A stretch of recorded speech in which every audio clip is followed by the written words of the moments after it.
खुले में आवास। साधकों को ठहराने के लिए धर्मशाला में व्यवस्था की गई थी, लेकिन प्रायः सभी ने मना कर दिया। गायत्री मंदिर और यज्ञशाला के बीच का स्थान, सामने चामुंडा देवी का परिसर और पास की बगीचियों से अच्छा कोई स्थान उन लोगों को सूझ नहीं रहा था। मौसम खुले में सोने जैसा था। उस दशा में सोने में सुगंध जैसी बात यह थी कि आचार्य श्री का सानिध्य मिल रहा था। खुले में सोना खतरे से खाली नहीं था। वृंदावन मार्ग की वह जगह निर्जन में पड़ती थी। निर्जन होना समस्या नहीं थी। 250-300 लोग जहां हो वह अपने आप जनसंकुल हो जाती थी। मुख्य समस्या उपद्रवी अराजक तत्वों की संभावित शरारतें थीं। वे परेशान करने के लिए कुछ भी कर सकते थे। पहले दिन ही उनके कारनामे सामने आए। सोए हुए साधकों के बीच में 3-4 उठाईगिरी घुस आए। शाम 9 बजे तक भजन कीर्तन और प्रवचन आदि चलते रहे। बाद में जब साधक सोने लगे तो उठाईगिरी लोग भी उनके बीच में जा पसरे। साधकों की जैसे ही नींद लगी, वे हाथ की सफाई दिखाने लगे। ज्यादा कुछ हाथ साफ नहीं कर पाए, क्योंकि साधकों ने नकदी और मूल्यवान वस्तुएं कार्यालय में जमा कर दी थीं। उनके पास रोजमर्रा के लिए काम चलाओ कुछ रुपए और कपड़े लत्ते ही बचे थे, लेकिन चोर भी अपनी तरह के ही थे। उन्होंने कपड़ों को भी नहीं बख्शा। 4-5 लोगों के कपड़े और पास में जो नकदी थी वह ले उड़े। सुबह पता चला तो बात फैल गई, लेकिन इस घटना को किसी ने गंभीरता से नहीं लिया। जिनका सामान गया था उनमें से एक राममूर्ति दीक्षित से आचार्य श्री ने पूछा कि आपका जो नुकसान हुआ है बताइए, गायत्री मंदिर से मदद कराएंगे। राममूर्ति दीक्षित ने उत्तर दिया, गायत्री मंदिर से मदद क्यों कराएंगे साहब, हम माखन चोर की नगरी में आए हैं, यहाँ साहूकारी की उम्मीद क्यों करें। उन्हीं के गणों ने अपना सहज कर्म किया है। इतना कहकर दीक्षित और दूसरे लोग फी कर हंस दिए। बात आई गई हो गई। किसी ने पुलिस में रिपोर्ट लिखाने की बात छेड़ी। एक दूसरे साधक जगत सिंह का कहना था कि गया हुआ सामान वापस आने से रहा। पुलिस आएगी, अपने ही भाइयों से पूछताछ करेगी। थोड़ी देर के लिए ही सही, रंग में भंग होगा। बात इससे आगे नहीं बढ़ी। चोरी की घटना पर अफसोस वहीं पूरा हो गया। उस रात साधक सावधान होकर सोए। उन्होंने बारी बारी से पहरा भी दिया। शाम के सांस्कृतिक कार्यक्रम में यह घटना एक अलग ढंग से शामिल हुई। स्वामी प्रेमानंद ने अपने व्याख्यान में इसका जिक्र किया। उन्होंने कहा, राम जब वनवास में थे तो वहां के कोल की रात उनके दर्शन करने आए।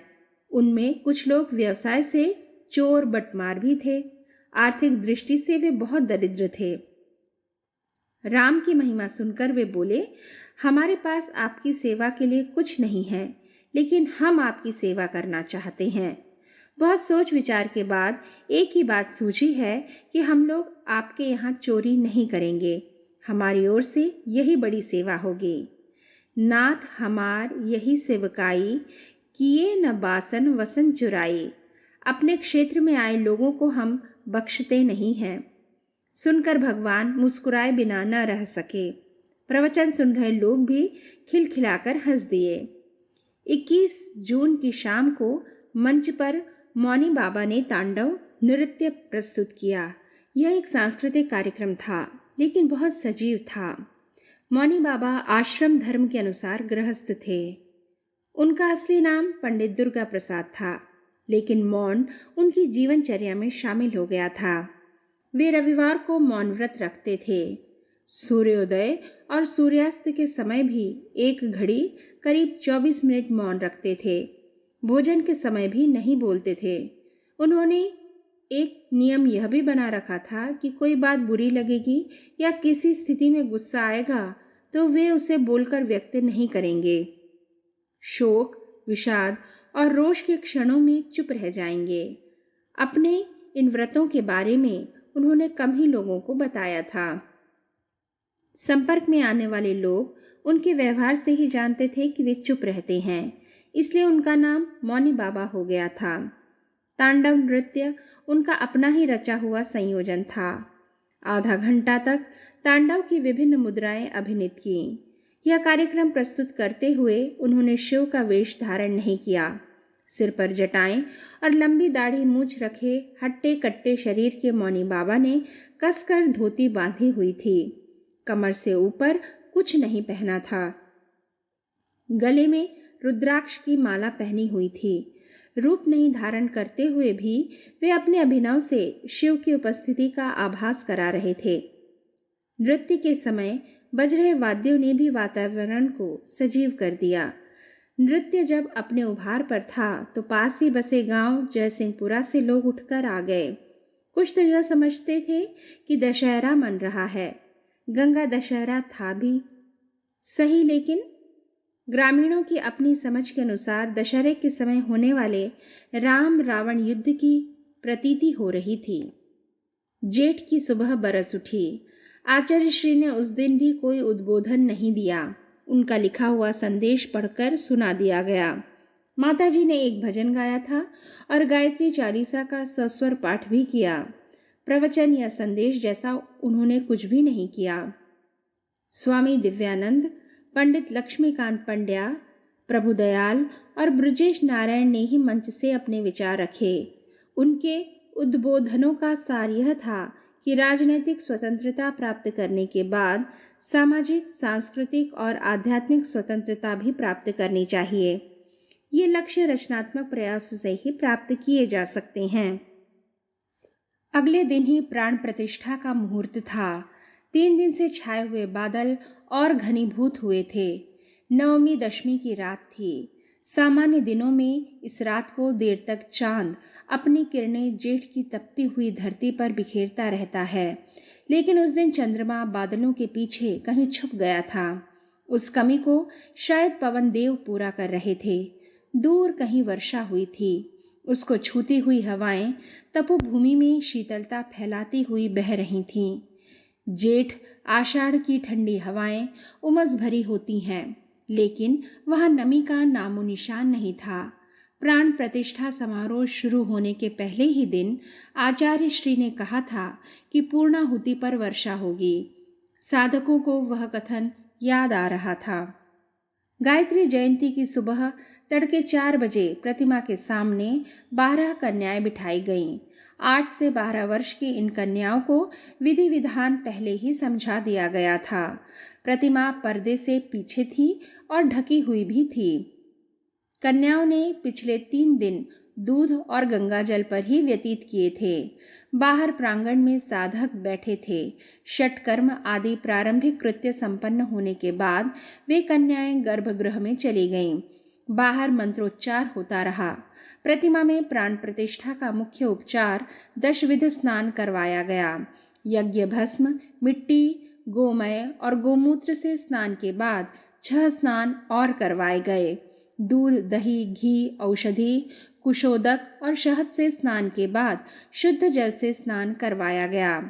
प्राण आवाहन और न्यास के बाद प्राण स्थिरीकरण की प्रक्रिया आरंभ हुई। 240 साधकों ने अपनी दोनों हथेलियां प्रतिमा के सामने की और मंत्र पाठ किया। गर्भगृह में आचार्य श्री और माताजी के अलावा कुमारी कन्याएं मंत्र पढ़ रही थीं। उस समय बादलों के गरजने की आवाज सुनाई दे रही थी। बिजलियां चमकी। बार बार कड़कड़ाई बिजलियों से साधकों को लगा कि जैसे इंद्र का वज्रपात होने जा रहा है। फिर पानी की मोटी मोटी बूंदें बरसने लगीं। साधक थोड़े परेशान हुए।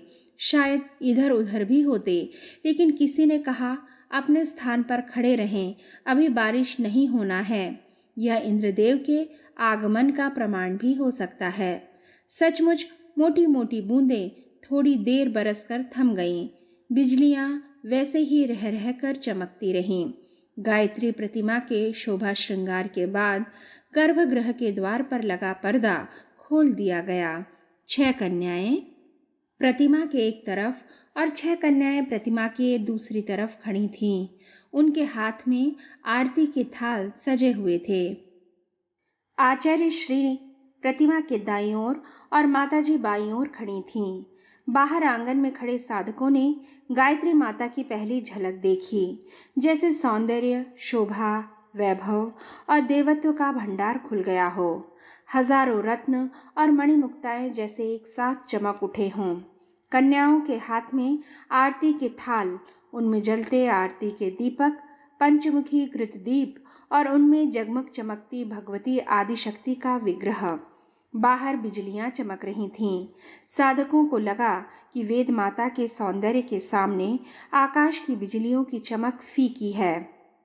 गायत्री पुरस्चरण पद्धति में दी गई आरती के साथ कन्याओं के हाथ थालों को घुमाने लगे, दाएं से बाएं और दाएं और वापस बाएं। उसके बाद देव प्रतिमा को आवृत करता हुआ वर्तुल। जब तक आरती स्रोत चलते रहे, थाल भी घूमते रहे। आरती संपन्न होने के बाद नमस्कार। बाहर खड़े साधक मंत्रमुग्ध से देखते रहे। उनके लिए जीवन की यह दुर्लभ और शायद दोबारा न आने वाली घड़ी थी। उसी सुबह 3 दिन से चले आ रहे महायज्ञ की पूर्णाहुति भी हुई। पूर्णाहुति होते ही बादलों ने बरसना शुरू किया।